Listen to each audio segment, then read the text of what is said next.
Hello, my name is Destiny, and welcome to my channel, Destined by Design for You. This is another message in our series called When in Babylon.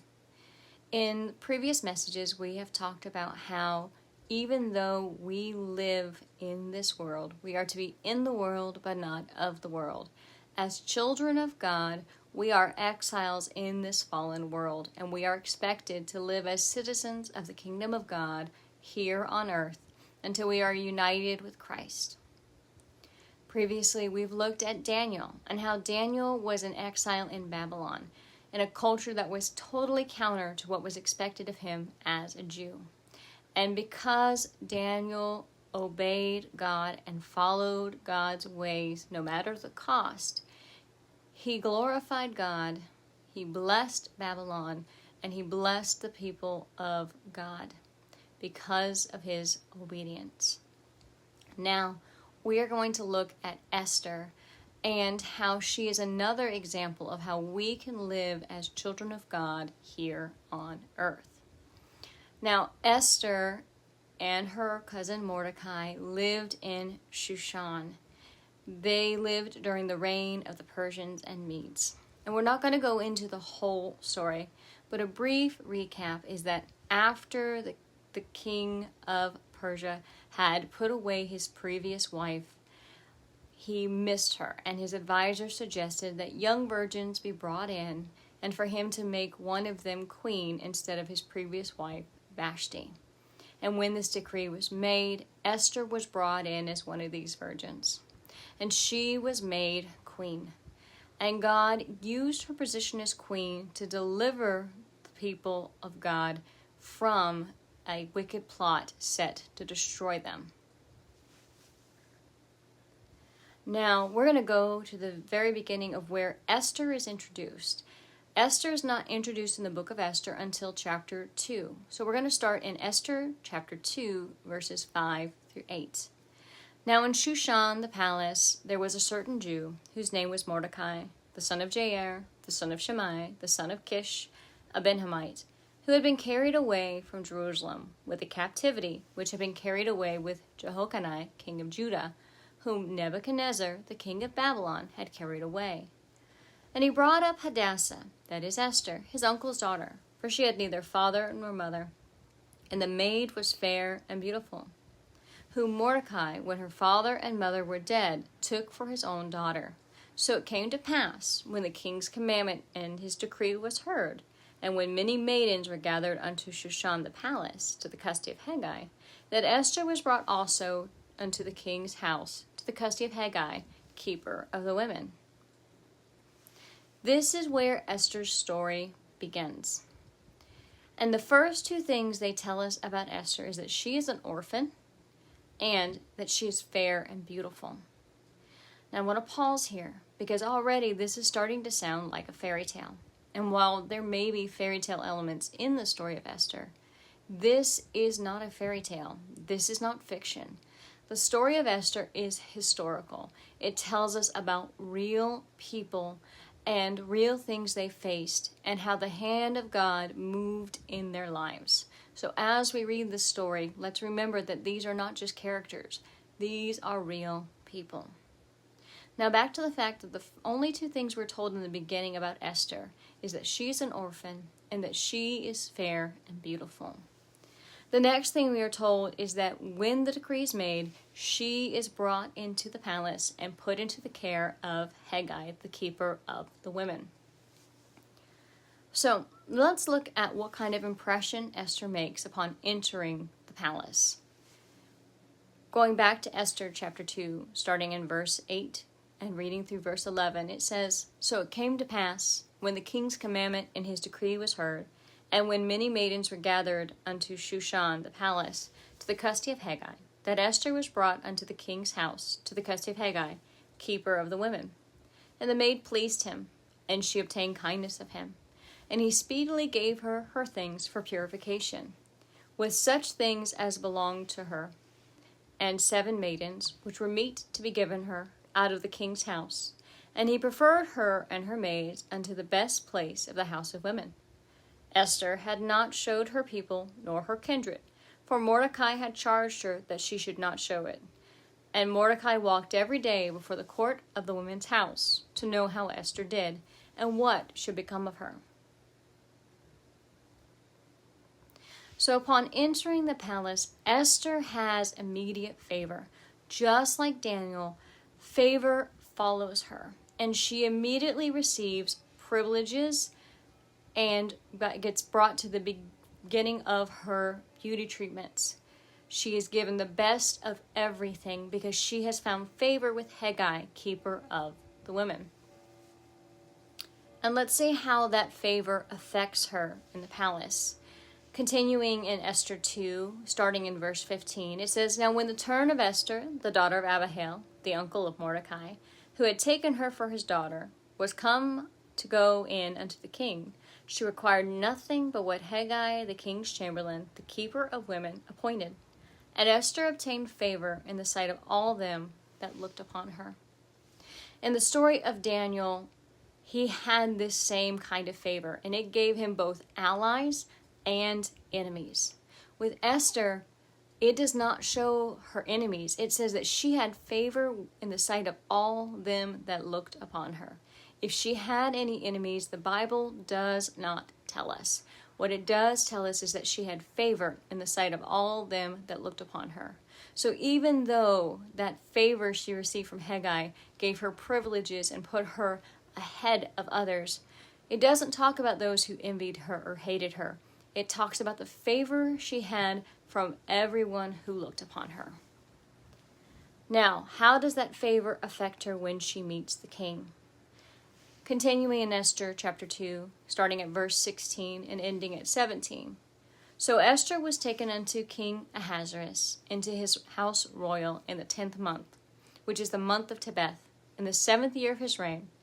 And the king loved Esther above all the women, and she obtained grace and favor in his sight more than all the virgins, so that he set the royal crown upon her head and made her queen instead of Vashti.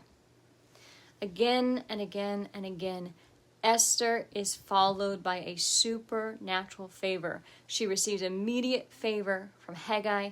She receives favor from all those who look upon her, and she receives favor from the king and is made his queen. This is a dangerous place to be. We don't know the trials Esther faced in the palace, but we do know that she was given privilege after privilege. And this has the potential to corrupt her, to cause her to be prideful. So the question is, after she's made it through all these trials with such supernatural favor, how does that affect her? In Esther 5, verses 2 through 4, Esther is now put to the test. After all this favor and being raised to this place of privilege, now she is faced with a problem. Haman, an advisor of the king, has plotted against the Jews and had a decree made to destroy all the Jews. And now Esther has a choice. And when Esther is given that choice, she has all the power and privilege that she could choose to run and hide. But what we find is she doesn't. She knows that going before the king and making this request could very well cost her her life. And yet Esther chooses to go. As she says in Esther, if I perish, I perish. So when Esther went before the king, it says in Esther 5, 2 through 4, And so it was, when the king saw Esther the queen standing in the court, that she obtained favor in his sight. And the king held out to Esther the golden scepter that was in his hand. So Esther drew near, and touched the top of the scepter. Then said the king unto her, What wilt thou, Queen Esther? And what is thy request? It shall be even given thee to the half of the kingdom. And Esther answered, If it seem good unto the king, let the king and Haman come this day unto the banquet that I have prepared for him.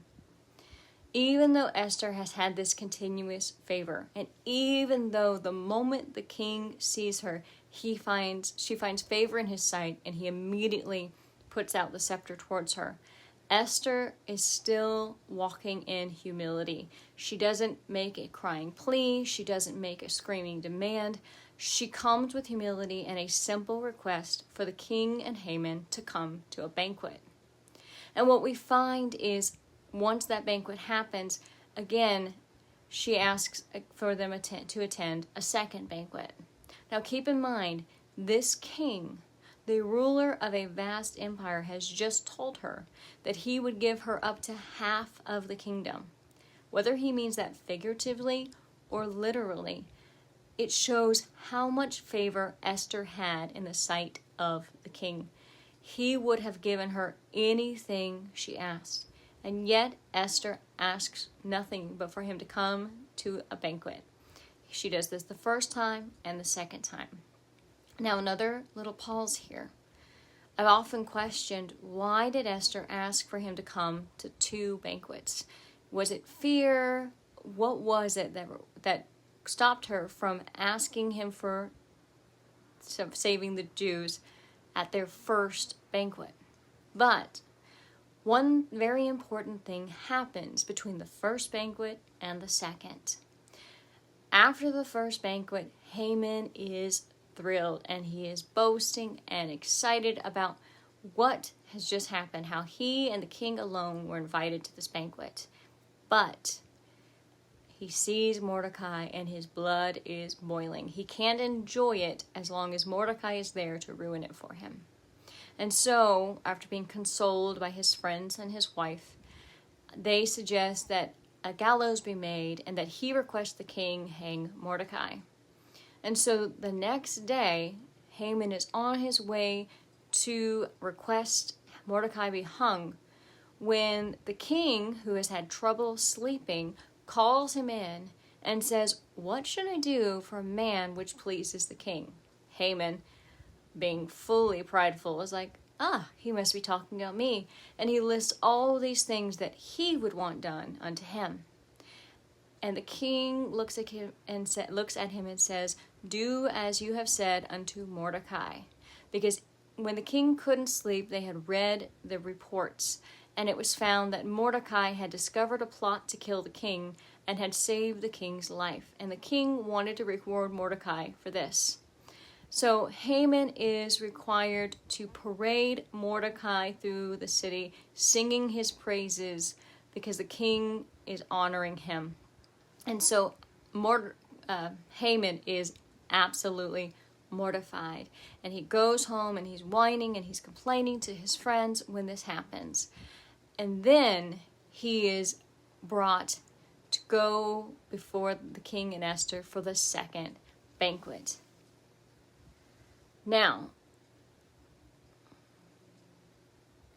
let's look at the second banquet in Esther 7, chapter 7, verses 2 through 4.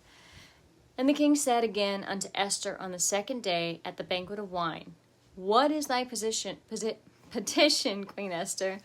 And it shall be granted thee. And what is thy request? And it shall be performed, even to the half of the kingdom." Then Esther the queen answered and said, "If I have found favor in thy sight, O king, and if it please the king, let my life be given me at my petition, and my people at my request. For we are sold, I and my people, to be destroyed, to be slain, and to perish.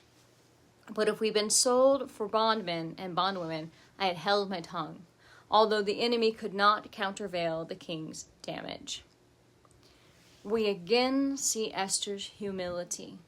Esther has found favor with everyone she meets. Even Haman, the enemy of the Jews, is pleased because he is being recognized, so he thinks, by the queen, not knowing she's one of the Jews. But Esther finds favor wherever she goes. But we don't see this favor corrupt her. We don't see her becoming demanding. We don't see her becoming arrogant. Every time we see her, she comes humbly. Even when she must come before the king to make a request that could cost her her life, she comes forth with humility. And we find that when she finally does tell the king that she is requesting the life of her and her people, she says, if we had just been being sold as slaves, I would have remained silent. Again, Esther walks in humility. She does what she needs to do. She has the favor of God that goes before her, but she walks in humility and she conducts herself with humility. And what we find is that Esther is rewarded. Her humility, her obedience, her willingness to give her own life for her people wins her all the more favor and saves her and her people.